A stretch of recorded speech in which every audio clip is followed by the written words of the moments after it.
Hey guys, welcome back to my YouTube channel. तो आज हम एक नई सीरीज को स्टार्ट करने जा रहे हैं जिसका नाम है I incarnated as the world tree. तो एपिसोड नंबर 1 की स्टार्टिंग होती है, हमें एक जगह का सीन दिखाई देता है। वो कुछ ज़्यादा ग्लो कर रही होती है जगह। हमें एक रैबिट दिखाई देता है, वो आगे की तरफ देख रहा होता है लाइट की तरफ। फाइनली हमें एक ट्री दिखाई देता है। जो ट्री होता है उसमें एक बॉल टाइप होती है, उसकी आइज ग्लो कर रही होती हैं। तो वो जो बॉल होती है, मतलब जो एक्चुअल में ट्री होता है, वो खांसने लग पड़ता है और बोलता है कि मेरे तो दम घुटने से मतलब मर जाता मैं ऑलमोस्ट ही अभी। फिर वो हैरान हो कि यहाँ वहाँ देखते और बोलता है क्या मैं कहाँ पे हूँ, ये तो मेरा घर है ही नहीं, मैं ऐसे जंगल में कैसे आ गया। फिर वो आगे उधर देखता है, मतलब उसे अपनी वेन्स वगैरह दिखाई दे रही होती हैं। वो हैरान होकर बोलता है क्या। वो जोर से चिल्लाता है कुछ ज्यादा, वो बोलता है कि जो मेरे हेयर्स हैं वो इतने थिक हो गए हैं और इसके लीव्स भी हैं। किस तरह का अजीब सा सपना है ये। शायद इन दिनों में कुछ ज्यादा बिजी हो गया था। इतनी अजीब अजीब चीजें कैसी हो रही है मेरे साथ। चलो सो जाता हूँ, जागने के बाद सब कुछ नॉर्मल हो ही जाएगा। वो एक्चुअली में सोने की कोशिश कर रहा होता है। फिर वो बोलता है क्या तुम मजाक कर रहे हो, ये क्या है, मैं एक पेड़ कैसे बन गया, ये हो क्या रहा है। मुझे तो बस यही याद है कि मैं पानी पी रहा था, फिर मैं पानी से मर गया, पानी से मेरा दम घुट गया और मैं अब रिइनकार्नेट हो चुका हूँ। पर मैं एक पेड़ क्यों बन गया। ऐसे तो रिइनकार्नेशन होती है, उसमें मतलब कोई इंसान हैंडसम बन जाता है, अपने मतलब काफी ज्यादा लड़कियों को इकट्ठा करता है, वाइफ्स वगैरह। पर मेरे पास तो खुद के हाथ पैर भी नहीं है। बिना हाथों के तो मैं वन हैंड पुल अप कर ही नहीं पाऊंगा। नहीं, ये चल क्या रहा है मेरी जिंदगी में। मैंने ऐसे क्या गलत कर दिया कि मैं एक पेड़ बन गया हूँ। को वेट करो,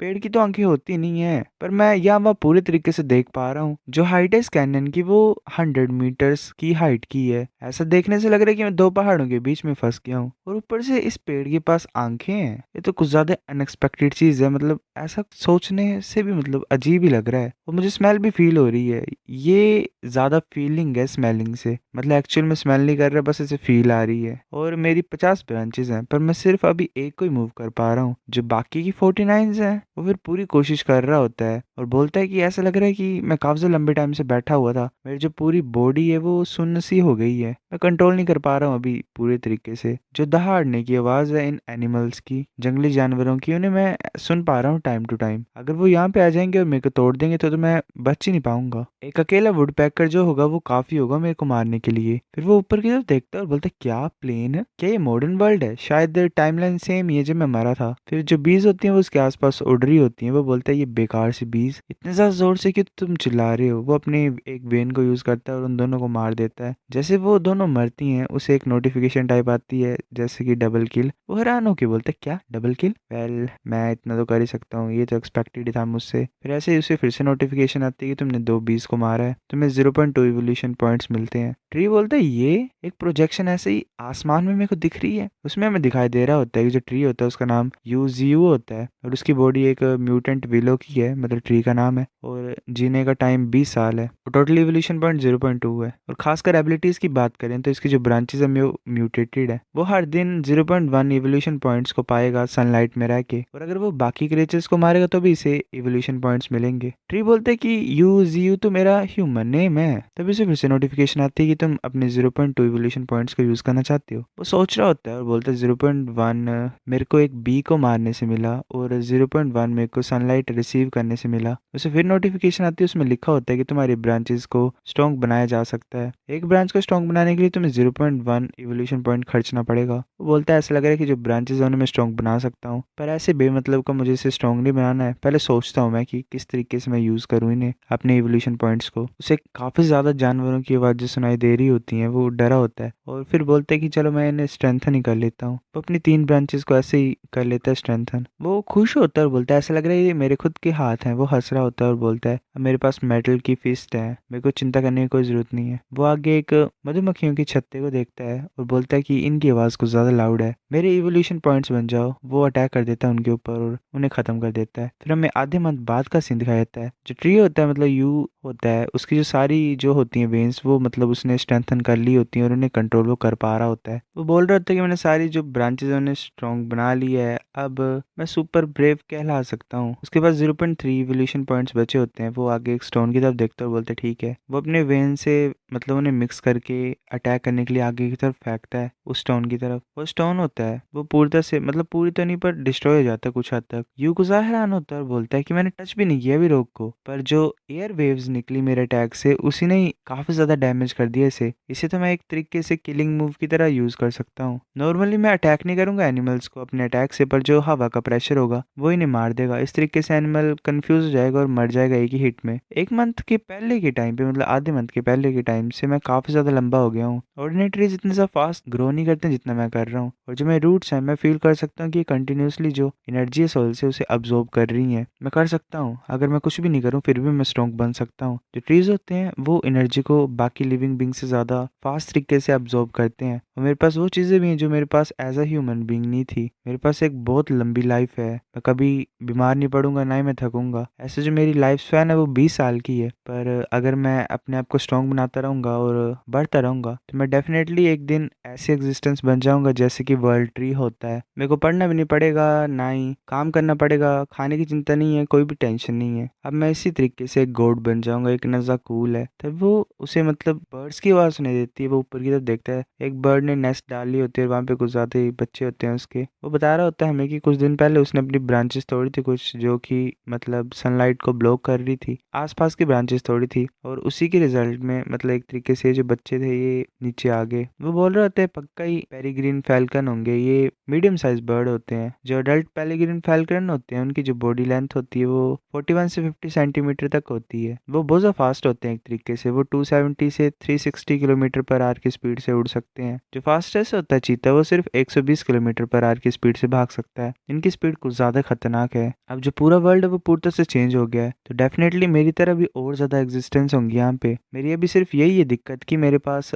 एरियल कैपेबिलिटीज़ नहीं है, मतलब आसमान से नहीं देख सकता मैं यहाँ वहाँ क्या चल रहा है। अगर मैं इन्हें अपना बना लूंगा इन बर्ड्स को तो एक तरीके से मेरे पास एक्स्ट्रा स्ट्रेंथ हो जाएगी इस वर्ल्ड में। अब चीज़ें इस तरह से चली हुई हैं तो मैं कुछ भी चेंज नहीं कर सकता हूँ। अभी जो मेरे को अपनी सेकंड लाइफ मिली है इस टाइम, चाहे जितना मर्जी डेंजरस ये वर्ल्ड क्यों ना हो, मैं अपना बेस्ट करूंगा सर्वाइव करने के लिए। फिर हमें एक जगह का सीन दिखाया था, वहाँ पे कुछ ज़्यादा विंड वॉल्स होते हैं, वो ऐसे एक एनिमल को खा रहे होते हैं। और दूसरी जगह हमें जाइंट एंट्स दिखाई दे रही होती हैं जो ऐसे उड़ रही होती हैं काफ़ी ज़्यादा। हमें स्पाइडर क्वीन भी दिखाई दे रही होती है। वेल एक्चुअल में ये जो बीस्ट हैं इस अर्थ के ये म्यूटेट कर चुके हैं एक तरीके से। हमें एक स्क्विरल दिखाई दे रही होती है जो कुछ खा रही होती है, तभी एक बहुत बड़ा हाथ एक ब्रांच को तोड़ देता है। और वेल वहाँ पे हमें एक बहुत बड़ा मंकी टाइप दिखाई दे रहा होता है जो खा रहा होता है ब्रांचेस को। और एट लास्ट हमें एक फॉरेस्ट का सीन दिखाया था, वहाँ पे कोई चीज़ कट कर रही होती है फॉरेस्ट को, और जैसे जैसे वो आगे की तरफ मूव कर रही होती है जो ग्राउंड होता है वो भी धंस सी रहा होता है। एक बहुत बड़ा हमें स्नेक दिखाई देता है जिसके सर के ऊपर एक्स टाइप बनी होती है। फिर हमें एक रैबिट दिखाई देता है, यूजू उसे पकड़ लेता है और वेल मार देता है। उसे 0.6 इवोल्यूशन पॉइंट्स मिलते हैं। उसके पास टोटल 0.9 इवोल्यूशन पॉइंट्स हो गए होते हैं। यू बोलता है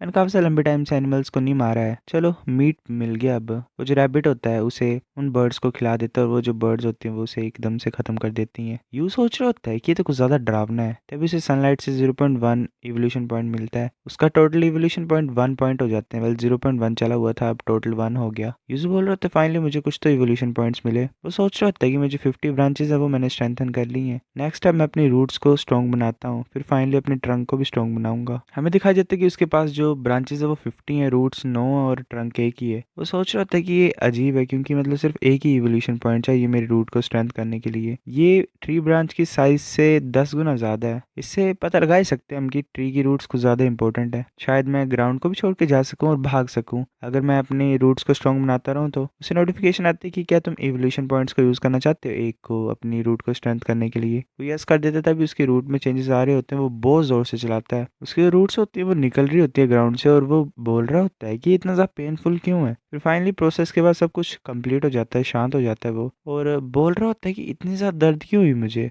ऐसी फीलिंग आ रही थी कि जो इलेक्ट्रिक ड्रिल है वो कंटिन्यूसली मेरे अंदर छेद कर रही है। वो अपनी ब्रांच को मतलब रूट को बाहर निकालता है और बोलते है तो कुछ ज्यादा थिक हो गई है, ये तो ब्लैक पाइथन की तरह हो गई, मैं तो इसे आसानी से फ्रीली मूव कर पा रहा हूँ। ये है कि पावर इवोल्यूशन पॉइंट्स की। उसने 9 में से एक को स्ट्रेंथन कर लिया होता है। वो बोल रहा होता है कि मैं अपनी ब्रांचेस और रूट्स को मूव कर सकता हूँ। ट्रंक का क्या सीन है, अगर मैं फ्रीली भाग सकता तो वो ऐसे करने की कोशिश करता है, मतलब शायद आगे की तरफ मूव अपनी रूट को उठा के, तभी वो बहुत जोर से चलाता है, मतलब उसे शायद फिर से बहुत जोर से दर्द हो रही होती है। वैसे उसे गल जगह दर्द हो रही होती है, वैसे ये प्लेस पेड़ों के पास थोड़ी होता है। वो बोल रहा होता है ये तो कुछ ज्यादा पेनफुल है, इलेक्ट्रिक ड्रिल से भी ज्यादा। मैं तो मूव ही नहीं कर पा रहा हूँ, मैं भागूंगा कैसे, मुझे अपने ट्रंक को प्रोटेक्ट करना पड़ेगा। आगे से मैं अपनी जो 8 रूट्स हैं उन्हें ट्रंक को प्रोटेक्ट करने के लिए लगाऊंगा, क्योंकि ये मेरे दिल की तरह है, मुझे इसे सेफ रखना पड़ेगा। और फिर वो अपनी रूट की तरफ देख के बोल रहा होता है, अगर तुम्हारी बात है तो तुम मेरे हिडन वेपन की तरह काम कर सकते हो, पहले छुप जाओ। वो उसे ऐसे ग्राउंड में डाल देता है। वो बोल रहा होता है, पर जितने भी इवोल्यूशन पॉइंट्स हैं वो मैंने यूज कर लिए हैं, मेरे को दोबारा सेव करना पड़ेगा। वो फिर आगे तो देखता है, वहाँ पे कुछ आवाज सुनाई देती है। यू बोलता है कि कौन हो तुम। वो बैटल मोड को एक तरीके से एक्टिवेट कर लेता है। एक्टिवेट तो क्या ही मतलब, चौकन्ना हो जाता है कि एक्चुअल में चल क्या रहा है आगे, और फाइट के लिए रेडी हो जाता है। यू जो होता है वो झाड़ियों को साइड में करता है। वहाँ पे उसे एक फॉक्स दिखाई देती है जो कि इंजर हुई होती है। यू से देख के गुजार हैरान होता है और उसे वो टच करता है। तब जो फॉक्स होती है वो आवाज निकालती है। यू बोलते है ये मरी नहीं है अभी, पर ये जो इसका जख्म है ये काला कैसे पड़ गया, क्या पॉइजन लगा इसे, मेरे को इवोल्यूशन पॉइंट्स मिलेंगे इससे। पर जो बर्ड है वो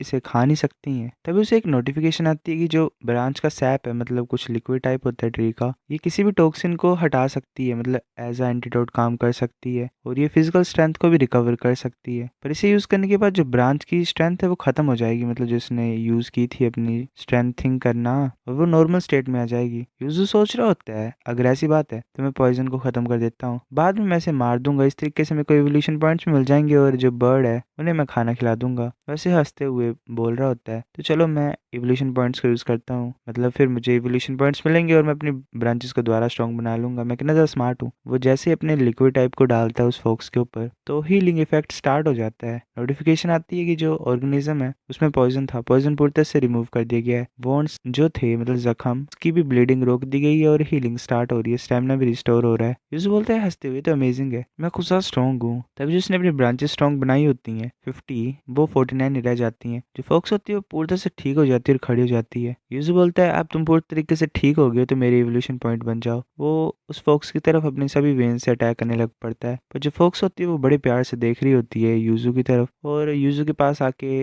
अपने फेस को रब कर रही होती है उसके ट्रंक से। यूजू बोलता है, क्या ऐसे रब मत करो, ऐसे मैं सोचो कि मैं तुम्हें मारूंगा नहीं अगर तुम ऐसा करोगे, तुम सिर्फ इवोल्यूशन पॉइंट्स ही हो, तुम्हारी इतनी हिम्मत, तुम ऐसा सोच रहे हो। पर वो जो फॉक्स होती है वो कुछ भी नहीं करती और ऐसे ही गुजार प्यार कर रही होती है यूजू से। यूजू देख रहा होता है फॉक्स की तरफ और फिर लास्ट में ब्लश मार के बोलता है कि ये कितना ज़्यादा क्यूट है। नहीं, मैं नहीं मार सकता हूँ इसे, क्या फर्क पड़ता है इवोल्यूशन पॉइंट से, चलो मैं इसे पहले प्यार कर लेता हूँ। वो फिर ऐसे खेलने लग पड़ता है फोक्स से। उसने फोक्स उठाई होती है और वो बोल रहा होता है, तुम्हारी आंखें रेड हैं जैसे कि ज्वेल्स हैं, तुम्हारे बाल भी गुजार सॉफ्ट हैं। तभी वो गुजार हैरान होकर बोलता है, क्या ये ग्लो क्यों करने लग पड़ी है एकदम से। तभी नोटिफिकेशन आती है कि जो रेड फोक्स है वो इवॉल्व कर रही है, क्योंकि तुम्हारी जो ब्रांच का सैप है वो उसने पिया है। यूजू बोलता है, इवॉल्व कर रही है। तभी नोटिफिकेशन फिर से आती है, वो जो फोक्स होती है वो म्यूटेंट रेड फोक्स बन जाती है, जिसकी लाइफ 20 ईयर्स की है और रैंक एंट्री लेवल 4 है। इसके पास स्पेशल एबिलिटी है आई ऑफ चार्म की। वो जो फोक्स होती है उसकी वेल पूंछ फायर जैसी हो गई होती है, फ्लेम्स आ गई होती हैं उसमें। यूजू बोल रहा होता है कि ये तो पहले से ज्यादा बड़ी बन गई और इसके जो बाल है वो तो फायर की तरह बन गए। वो फिर नोटिस करता है स्क्रीन की तरफ, क्योंकि वहाँ पे लिखा होता है रैंक एंट्री लेवल। वो फिर अपना ओपन करता है स्टेटस विंडो। वहाँ पे हमें बताया जाता है कि उसका जो लेवल है वो एंट्री लेवल 9 है। यूजू बोलता है, तो अच्छा ग्रेड इवेल्युएशन भी होती है, मैं अभी भी एंट्री लेवल 9 पे हूँ। जो मेरी करंट स्ट्रेंथ है वो सिर्फ 5 लेवल ज्यादा ऊपर है इस रेड फोक्स से।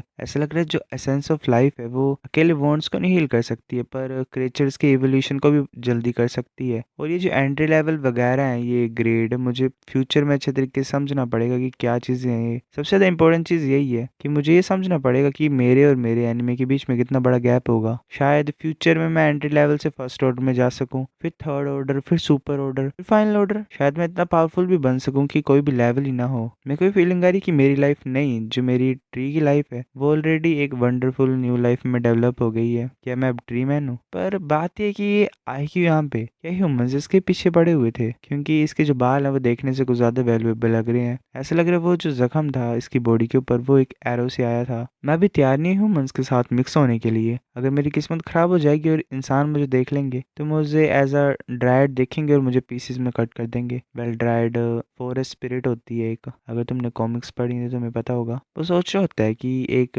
डिफेंस एबिलिटी को पाने से पहले मुझे छुप के रहना पड़ेगा, क्योंकि मशीन गन्स और मिसाइल्स के सामने मैं भी कुछ भी नहीं हूँ। तो रेड फॉक्स की तरफ देखते हैं कि रेड फॉक्स वहां से चल पड़ती है कुछ नोटिस करके। यूजू बोलता है, कौन? तभी वहां पे दो लड़कियां आ रही होती हैं, उनने एक फ्रूट की बास्केट पकड़ी होती है। यूजू सोच रहा होता है ह्यूमन, वो अपने फेस को छुपा लेता है, मतलब वो जो बॉल टाइप होता है और पूरी तरह से पेड़ बन जाता है। वो अंदर घुस के सोच रहा होता है कि ये इंसान यहाँ पे आई क्यों है। वो दोनों लड़कियां होती हैं, वो बोलती हैं, फादर हम तुम्हें देखने के लिए यहाँ पे आए हैं। यूजू हैरान होकर बोलता है, क्या? वो दोनों लड़कियां होती हैं वो फ्रूट्स को यूजू के सामने रख देती हैं और एक तरीके से पूज ही रही होती हैं उसे अपने हाथों को जोड़ के। यूजू सोच रहे होते हैं तो कुछ ज़ाहिर आने की बात है कि इनका जो फादर है वो मेरी मतलब फीट के नीचे दबाया हुआ था, रूट्स के नीचे। मैं ये सोच रहा था कि कुछ अजीब सा हो रहा है यहाँ पे। तब एक लड़की होती है वो बोलती ठीक है मैंने काफी पूजा कर ली, अब मुझे एप्पल चाहिए। दूसरी बोलती तुम इतनी ज्यादा जल्दी क्यों है। पहली वाली बोलती है चाहे कुछ भी हो फादर भी चाहते होंगे कि मैं इसे खा जाऊं। यूजू सोच रहा होता है कि किसने बोला ऐसे तुम्हें खाने के लिए, चलो खा रहे हो तो खा ही लो, मतलब खुद ही सोच रहा होता है। वो फिर अपनी बहन को खींच के ले चलती है, बोलती चलो नहाने चलते हैं। दूसरी बहन बोलती कि मुझे ऐसे खींचो मत। यूजू ने देख रहा होता है जाते हुए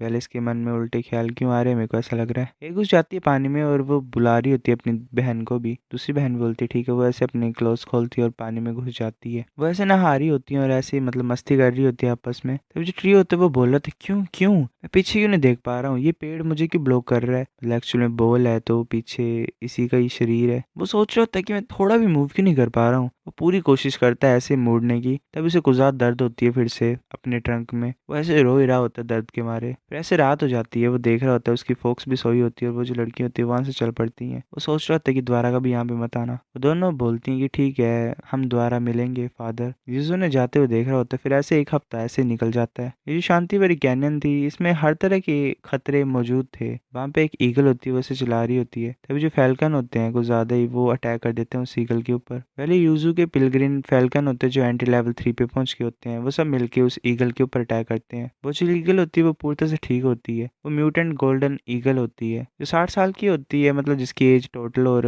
उसके टैलेंट्स में चिल्लाना आता है जो कि मतलब कानों को फाड़ सकती है अपने चिल्लाने से, और उसके क्लोज भी गुजार खतरनाक होते हैं। वैसे जोर से चिल्लाती है और उसके चिल्लाने से जो फैल्कन होता है उनके ऊपर असर पड़ रहा होता है साउंड वेव से। तभी जल्दी से जो फोक्स होती है वो आती है पीछे से और उस ईगल को काट लेती है। जो म्यूटेंट रेड फोक्स होती है वो एंटी लेवल 4 पे होती है। दोनों फाइट कर रहे होते हैं। तभी जो ईगल होती है वो फोक्स को पकड़ लेती है गर्दन से और नीचे फोड़ती है जोर से। फोक्स को लग गई होती है, उसके सर से खून निकल रहा होता है। तभी जो ईगल होती है वो अटैक करने लगी होती है, पर वो टोटली यूजू के पास ही पहुंच गई होती है। यूजू जल्दी से अपना अटैक कर देता है, वो फाइनल ब्लो वाला, मतलब 1 हिट किल वाला, और ईगल को वहीं पे खत्म कर देता है। इसी की वजह से उसे 70 इवोल्यूशन पॉइंट्स मिलते हैं, क्योंकि जो ईगल होती है वो एंटी लेवल 7 पे होती है। यूजू सोच रहा होता है कि पिलग्रिम फैल्कन को लाइफ एसेस देने के बाद मतलब 2 हफ्तों से उनकी जो ग्रोथ है वो कुछ ज्यादा फास्ट हो गई है। वो बोलता है कि काफी अच्छा किया तुमने, शुक्रिया तुम्हारे हार्ड वर्क के लिए। वो सोच रहा था सेम ही रेड फॉक्स के लिए बोल सकते हैं, जब से मैंने इसको रेस्क्यू किया ये मेरे साथ ही रहती है। वो फिर ईगल की तरफ देखता है और बोल रहा होता है कि ये कब से मेरे आसपास ही घूमती रह रही थी, ये मेरे ऊपर अटैक करने की सोच रही थी, फाइनली मैंने इसे मार ही दिया। मेरे को अपने ओरा को छुपाना पड़ेगा, शायद गोल्डन ईगल जो थी वो मेरे ओरा को देख के यहाँ पे आई। लेवल 7 की गोल्डन ईगल थी, इतना ज्यादा खतरा, मतलब एक तरीके से डेंजरस ही हो गई थी। अगर कोई और क्रिएचर सेम लेवल का आ जाएगा तो मुश्किल हो जाएगी, मैं तो मर जाऊंगा, मुझे स्ट्रॉन्ग बनना ही पड़ेगा किसी भी कीमत पे। ये जो कैनियन है इसमें मेरे को लगता है कि काफी ज्यादा स्ट्रॉन्ग क्रिएचर्स भी होंगे जो मेरे को एक ही हिट में मार सकते हैं। मेरे को ऐसे केयरलेस नहीं बनना और स्ट्रॉन्ग बनते रहना पड़ेगा टाइम के साथ। अकेला मैं ही नहीं पर ये जो मेरे बीस्ट है भी स्ट्रॉन्ग बनना ही पड़ेगा। अब मेरे पास 70 इवोल्यूशन पॉइंट्स हैं, तो तुम भी स्ट्रॉन्ग बन सकते हो मेरे साथ। अभी जो 8 फेलग्रिन मतलब फैल्कन है मेरे, वो लेवल 3 तक पहुंचे हैं। जो रेड फॉक्स है वो लेवल 4 तक पहुंची है। मैं देखना चाहता हूँ कि कितने ज्यादा स्ट्रॉन्ग बन जाएगी जब ये फर्स्ट ऑर्डर में पहुंचेंगे। उससे पहले शुक्रिया हार्ड वर्क के लिए, वो सभी को अपना वेल सैप पिला देता है। तुम्हें पता है ये सैप से जो इवोल्यूशन होती है इन क्रिएचर्स की वो कुछ ज्यादा फास्ट हो जाती है। तभी एक अटैक आता है बहुत बड़ा। यूजू बोलते हैं शांत हो जाओ। एक बहुत बड़ी शॉक वेव रिलीज होती है, जो स्मोक होती है वो कुछ ज्यादा फैल जाती है यहाँ वहाँ, और हमें दिखाया जाता है यूजू की वेल ब्रांचेस भी कट गई होती हैं और रूट भी कट गई होती है आधी। नोटिफिकेशन आती है कि तुम्हारी जो ब्रांचेस और रूट्स हैं वो दोनों डैमेज हो गई हैं। वो स्नेक होता है जिसके सर के ऊपर एक्स टाइप होती है, वो वहाँ पे आ गया होता है। उसने यूजू की एक ब्रांच पकड़ी होती है। यूजू सोच रहा होता है 26 ब्रांचेस मेरी इसने काट दी, अब मैं सिर्फ 24 को यूज कर सकता हूँ। मैं तो सेंस भी नहीं कर पाया इसको, ये मेरे पास जब आ रहा था। मैंने हर एक लड़ाई जीती है, नहीं मैं इस तरीके से नहीं हार सकता हूँ। ये जो सांप है ये अपने ओरा को छुपा के यहाँ तक पहुंचा है। वो बोलता है सिस्टम मुझे इसकी स्टेटस विंडो को दिखाओ। हमें बताया जाता है कि इस स्नेक का नाम टोमाहॉक स्नेक है, जो कि एंटी लेवल 9 पे है। ये अपने ओरा को कम्प्लीटली छुपा सकता है और इसका जो पावरफुल ब्लेड है वो एक स्टील प्लेट को भी काट सकता है। पहले एक पूंछ पे होता है और एक सर के ऊपर भी होता है। यूजू बोलता है लेवल 9। वो फिर डिस्क्रिप्शन पढ़ता है, मतलब जैसे एक्स लाइक टेल। वो बोलते हैं तो मुश्किल हो जाएगी, ये तो मेरा मतलब जन्म का वो है एक तरीके से एनिमी, क्योंकि तुम्हें पता है ये पेड़ एक्स पेड़ को काटता है, तो उस तरीके से। तब जो फोक्स होती है वो ऐसे रोर कर रही होती है। यूजू बोलता है लेटर रेड क्या हुआ तुम्हें। फिर हम बताया जाता है शायद फोक्स को इसी सांप ने काटा हुआ था उस टाइम पे। वो जो ट्री होता है वो उसकी ब्रांच को खाने लग पड़ता है। यूजू बोलता है ये बुरा, ये सही नहीं है। जैसे वो ट्री खाता है यूजू की ब्रांच को, वो द्वारा यूजू की तरफ अटैक करने के लिए आ रहा होता है। यूजू बोलता है कि तुम दोनों पीछे हो जाओ। वो सांप होता होता है वो यूजू की तरफ मतलब अपने सर से अटैक कर रहा होता है, तभी यूजू अपनी रूट से उसके सर को पकड़ लेता है। यूजू बोल रहा होता है कि ये तो कुछ ज़्यादा स्ट्रॉन्ग इम्पैक्ट है, मेरे को ज़्यादा अंडर एस्टिमेट मत करो। तुम्हारा जो फादर है यहाँ पे वो भी लेवल 9 का ही है। अगर पास के अटैक की बात हो तो मुझे ज़रा भी डर नहीं है तुमसे। तभी जो स्नेक होता है वो अपनी पूंछ से भी अटैक करने लगा होता है। यूजू अपनी सारी रूट्स की पावर को यूज़ करता है और उस सांप को बांध देता है पूरी तरीके से। वो अपनी सारी रूट्स को एनहेंस करता है, मतलब वो सारी जो रूट्स होती हैं उसकी वो बाहर निकल आती हैं ग्राउंड से। वो अटैक करने लगा होता है सांप के पेट में। वो बोल रहा होता है कि अब टाइम है तुम्हारा मरने का, मेरी जगह से दफा हो जाओ। यूजू अपनी फुल फोर्स से सांप के पेट पे अटैक कर देता है। सांप के मुंह से खून निकलता है। यूजू देख रहा होता है आगे की तरफ और सोच रहा होता है कि अटैक तो गया ही नहीं इसके अंदर, सिर्फ छोटा सा होल ही हुआ है। नहीं चल क्या रहा है, मेरे अटैक्स काम क्यों नहीं कर रहे हैं? नहीं मैं ऐसे नहीं इसे जो मर्जी चाहे वो करने दे सकता हूँ। जो सांप होता है यूजू की तरफ देख रहा होता है, उसके मुंह से खून निकल रहा होता है। यूजू सोच रहा होता है कि मुझे अपनी जरा भी वीक साइड नहीं दिखानी है इसे, मुझे स्ट्रॉन्ग मर्डरस हो रहा दिखाना है। यूजू अपनी पावर को डिस्प्ले कर रहा होता है ऐसे रूट्स को हिला के और थोड़ा सा डरा के। तब जो सांप होता है वो आगे तरफ डर फील करता है और वहां से चल पड़ता है धीरे धीरे। यूजू शांत हो जाता है, वो सोच रहा होता है कितना सब बुरा है। उसका जो कोर होता है वो भी टूटने लग पड़ता है और वो सोच रहा होता है कि मैंने सोचा कि मैं यहाँ पे मर जाता। जो प्लेस होते हैं वो पूरी तरह से खराब ही हो गए होते हैं उनकी फाइट से। तो जो बर्ड्स होते हैं वहाँ पे आ जाते हैं और रेड फॉक्स भी वहाँ पे आ जाती है। यूजू बोलता है चिंता मत करो मैं ठीक हूँ। वो सोच रहा होता है कि मैंने इस इंसान को आज जाने दी है,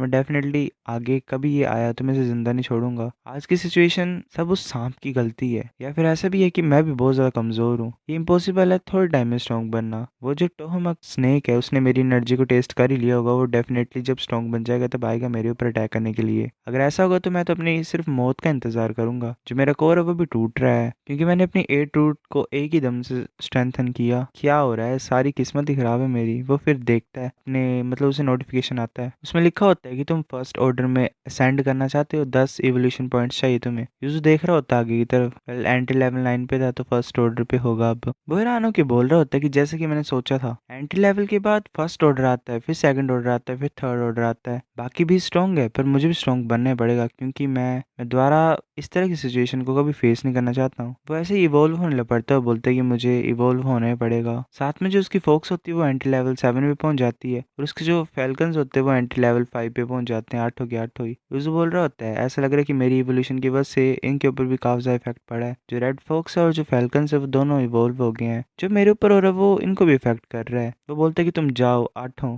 फाइंड करो उस डायरेक्शन को जिसमें सांप भाग गया है। वो सारे को ज्यादा फास्ट तरीके से मूव करते हैं और यहाँ वहाँ उड़ जाते हैं। यूजू हैरान होकर सोच रहा होता है कि ये तो बुलेट्स की तरह फास्ट है, फैल्कन ऊपर उड़ रहे होते हैं। यूजू बोलता है शायद इवोल्यूशन की वजह से हुआ है ये तो आसानी से उन क्रिएचर के आर पार निकल सकते हैं जैसे कि गोल्डन ईगल थी। इस चीज को साइड में रखो। वो देखता है आगे की तरफ और बोलता है कि तुम भी कुछ ज्यादा स्ट्रॉन्ग हो गए हो। हमें वेल फोक्स दिखाई देती है, वो एंटी लेवल 7 पे पहुंच गई होती है। वो सोच रहा होता है मैं क्लियरली फील कर पा रहा हूँ जो एनर्जी इसकी बॉडी से आ रही है। वो स्टेटस विंडो को ओपन करता है और सोच रहा होता है अगर मैं फर्स्ट ऑर्डर पहुंच गया हूँ तो मैं देखता हूँ किस तरह की नई स्ट्रेंथ मतलब नई स्किल मुझे मिली है। तभी यूजू को चिल्लाने की आवाज सुनाई देती है, कोई हेल्प मांग रहा होता है। दोनों जो लड़कियां होती हैं वो दौड़ती हुई आ रही होती हैं और चिल्ला रही होती हैं ऐसे ही। यूजू बोलते हैं ये दोनों लड़कियों द्वारा, तभी कुछ ज्यादा बीस्ट उन दोनों के पीछे पड़े होते हैं। वो दोनों बोल रहे होते हैं कि ये सभी क्रिएचर हमारे पीछे क्यों पड़े हुए हैं। एक बोलते हैं मुझे क्या पता। अब जो बीस्ट होते हैं वो कुजा पागल तरीके से आ रहे होते हैं। यूजू बोलते हैं जो ओरा मेरी इवोल्यूशन के टाइम पे निकला था शायद वो इन बीस्टों को अट्रैक्ट कर रहा है। इनके लिए मैं एक एलिक्सर की तरह हूँ, जैसे कि गोल्डन ईगल ने और जो स्नेक था उसने मेरे को समझ के रखा था। पर इसका ये मतलब नहीं है कि तुम सभी में से फाइट कर सकते हो। वो अपने वेल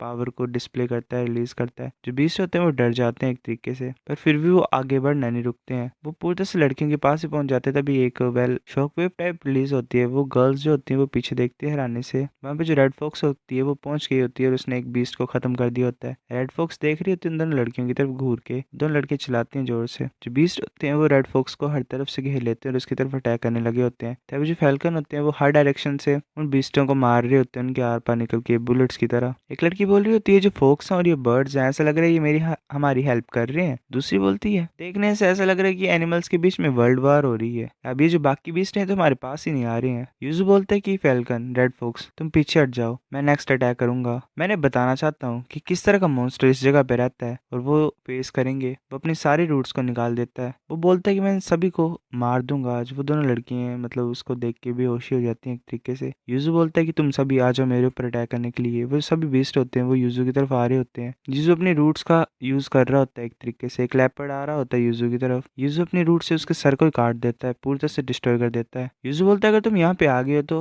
बच के जाना तुम्हारे लिए पॉसिबल नहीं है। अब एक ही आ रहा होता है यूजू की तरफ। तब यूजू अपनी ब्रांच से उसे पूरी तरह से गाड़ ही देता है, मतलब जमीन में। उसे म्यूटेंट हिप्पो को मारने की वजह से 50 इवोल्यूशन पॉइंट्स मिलते हैं। रैट्स को मारने की वजह से 20 मिलते हैं। राइनो को मारने से 30 मिलते हैं। वैसे कंटिन्यूसली मार ही रहा होता है। जिराफ को मारने से फिर से 20 मिलते हैं। एक बोर को मारने से 10 इवोल्यूशन पॉइंट्स मिलते हैं। फिर म्यूटेंट बोर को एक और मारने से 20 मिलते हैं। ऐसे वो कंटिन्यूसली मार ही रहा होता है। तभी एक जो बैट होता है वो उसके रूट्स को इवेड करके, मतलब बच के आगे की तरफ आ रहा होता है और अपनी सोनिक अटैक को यूज करता है। यूजू बोलते तुम कुछ ज्यादा फास्ट हो, पर एक बहुत ज्यादा बुरी बात है, वो अपने रूट से उसे खत्म कर देता है। उसे 10 इवोल्यूशन पॉइंट्स मिलते हैं। एक ओक्स टाइप भी आ रहा होता है यूजू की तरफ। यूजू उसे मारता है, पर यूजू का अटैक डोज हो जाता है, एक तरीके से बाउंस ही हो जाता है उसकी स्किन से। वो जो बीस्ट होता है वो पूरी तरह से ठीक होता है। यूजू बोलते है तुम मेरे अटैक को झेल पाए, वैल्यू मैटर नहीं करता है। मेरे को जरा भी बुरा नहीं लगेगा अगर मैं तुम्हारी तरह स्ट्रॉन्ग क्रिएचर को कल्टीवेट करवाऊं। वो सोक्स को पकड़ लेता है, एक मंकी को पकड़ लेता है और एक फोक्स को पकड़ लेता है, और एक लास्ट में स्वैन को पकड़ लेता है। एंड लास्ट में बोलता है कि बाकी तुम सभी मर सकते हो। बाकी जितने बचे होते हैं वो उन्हें खत्म कर देता है। लास्ट में कुछ उसने गिने चुने पकड़े होते हैं, वो उन्हें अपने पास ला रहा होता है। अब बाकी सभी चले गए हैं तो नेक्स्ट प्रॉब्लम ये है कि इनके साथ मैं क्या करूं। मतलब वो लड़कियों को देख के बोल रहा होता है अगर मैंने ऐसे जाने दूंगा तो मेरे सीक्रेट के बारे में सभी को पता लग जाएगा, और अगर मैंने मार दूंगा तो बाकी सभी मुझे टीम मतलब ट्री डीमन बोलेंगे, और ऊपर से अगर विलेज वालों को पता लग जाएगा कि ये दोनों मिसिंग है तो और ज्यादा लोगों ने ढूंढने के लिए यहाँ पे आएंगे। इसी तरीके से लास्ट में मिलिट्री भी आ सकती है। सबसे बुरी चीज मेरे साथ ये होगी कि मेरे को एक बोटेनिकल गार्डन में डाल दिया जाएगा। वह शिनचैन का रेफरेंस लिए वहाँ पे शिनचैन बोल रहा होता है कि ये पेड़ को ज्यादा अगली है। वो सोच रहा होता है कि नहीं, कोई ना कोई और तरीका तो हो गई। अगर वह ऐसी बात है तो मैं चलो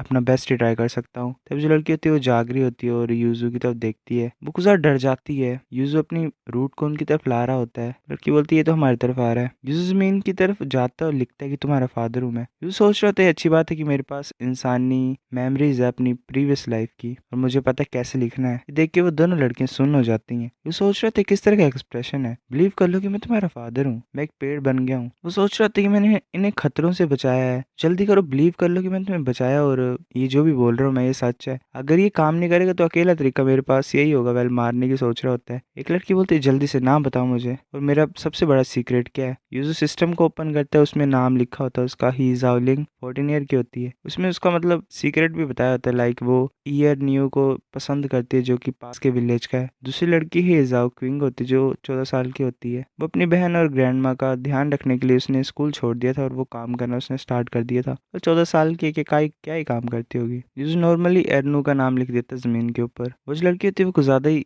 जोर से चलाती है ब्लश मार के। उसकी दूसरी बहन बोलती है अरनू ये तो वही इंसान है जो दूसरे साथ वाले विलेज का है। जावलिंग बोलती नहीं, मैं नहीं पसंद करती हूँ इसे। जावलिंग बोलती मैंने सिर्फ अपने फादर को बताया था इसके बारे में, क्या तुम सच्ची मुच्ची। यूजर सोच रहा होता है कि हाँ ये सही है, मैं कुछ बोर हो गया था। चलो इन ब्रांचेस से मैंने इनके लिए हेयर पिन्स बनाई हुई हैं। मुझे पता नहीं मैंने ऐसे क्यों किया, पर मैंने किया ये। लोग हमेशा कुछ ज्यादा स्पेशल फीलिंग रखते हैं मरे लोगों से। वो कुछ ज्यादा डरे होते हैं, वो कुछ ज्यादा मिस करते हैं उन्हें। इनका जो फादर है वो मेरे रूट्स के नीचे दबा हुआ है, तो ये एक तरह से किस्मत की स्टार्टिंग है इनके लिए भी। हमें मेमोरीज बता देती हैं। जो उनका फादर होता है वो बोल रहा होता है कि जाओ किंग मुझे माफ कर दो, मैं कुछ ज्यादा बर्डन तुम्हारे ऊपर डाल रहा हूँ। प्लीज अपनी बहन का और ग्रैंड माँ का ध्यान रखना। यू सोच रहा होता है शायद बिना जानने ऐसे टाइम बीतता गया और जो लाइफ थी वो मिक्स हो गई है एक तरीके से। जाओ क्विंग बोल रही होती है कि इस टाइम अपनी बहन का और ग्रैंड माँ का ध्यान रखने के लिए मैंने स्कूल छोड़ दिया, मैं काम करती गई। यूजू बोल रहा होता है शुक्रिया तुम्हारे इतने ज्यादा काम के लिए, मतलब इतना हार्ड वर्क के लिए। जाओ क्विंग ऐसे रो ही रही होती है। यूजू सोच रहा होता है कि शायद किसी न किसी तरीके की वजह से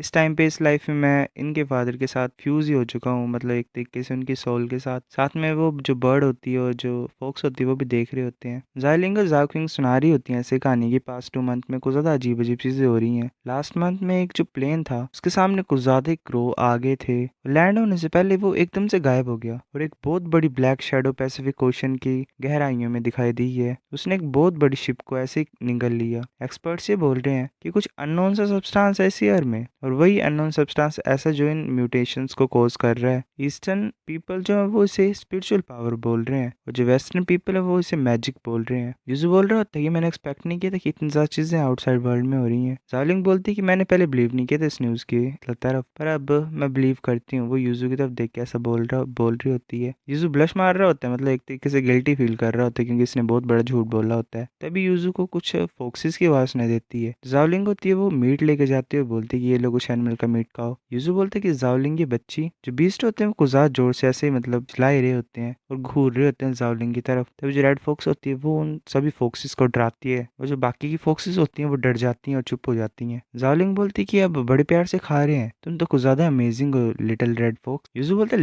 लिटिल रेड फोक्स। जावलिंग तो कुछ ज्यादा ही फेमिलियर हो गई है इसके साथ। यूजू बोल रहा होता है कि जो 4 वॉल्स मैंने पकड़े हुए हैं, जावलिंग तुम क्यों इन्हें तंग कर रहे हो? चलो भूल जाता हूँ मैं। रेड फॉक्स देख रही है तो सब कुछ ठीक होगा, ये तुम्हें कुछ नहीं कर पाएंगी। और ऊपर से मैंने 4 वॉल्स पकड़े हैं और एक वाइट क्रेन पकड़ा है। मंकी भी है जो स्टिक्स को यूज कर सकता है। इसे पकड़ना मुश्किल था एक तरीके से। और मेरे पास एक काऊ भी है जो कुछ ज्यादा ही शांत स्वभाव की है। इसे पता है कि ये मुझे हरा नहीं सकती थी, तो ये शांति से बैठ गई। वो जोक्स होती है वो सोई होती है और साथ में जाओ किंग भी उसके ऊपर सोई होती है। यूजू बोल रहा होता है, पर जो सबसे बड़ी सरदर्द ये है कि ये चुप ही नहीं हो रही है, चिल्लाई जा रही है कब से। वो एक बीस टाइप होता है, वो ऐसे कुछ ज्यादा हल्ला डाला होता है उसने। यूजू से हनीपॉट बोलता है और बोलता है कि ये जनरली अफ्रीका में होते थे और साउथ वेस्ट एशिया में होते थे। यहाँ पे कर क्या रहा है? मैं इन लोगों से बाद में डील करता हूँ, अभी मेरे को काम करने की जरूरत है। वो अपने स्टेटस विंडो को ओपन कर देता है और वहाँ पे हमें फिर से सारी डिटेल्स दिखाई दे रही होती हैं, लाइक फर्स्ट ऑर्डर, उसकी इनिशिएट स्किल्स जो कि रीजनरेशन वगैरह मिली होती है उसे। और ऐसे अब उसे सनलाइट से एक पॉइंट मिलेगा। उसे एबिलिटीज भी मिलती हैं लाइक डेंस फोग, जिससे वो कुछ ज़्यादा थिक फोग को अपने आसपास बना सकता है। और साथ में जो फोग होती है उसमें कुछ इफेक्ट होता है जो कि बंदों को कंफ्यूज कर सकती है। यूजू ये एबिलिटीज देख के कुछ ज़्यादा हैरान हो जाता है और बोलता है कि एक नए तरीके की एन्चेंटमेंट्स मिली हैं मुझे। सो गाइस एपिसोड नंबर 1 इतना ही था। अगर आपको ये सीरीज़ पसंद आई और चाहते हो कि इसे कंटिन्यू करूँ मैं, तो इस वीडियो को लाइक करो और जितना ज़्यादा रिस्पॉन्स मिल सके इसमें उतना दो। तब तक के लिए बाय।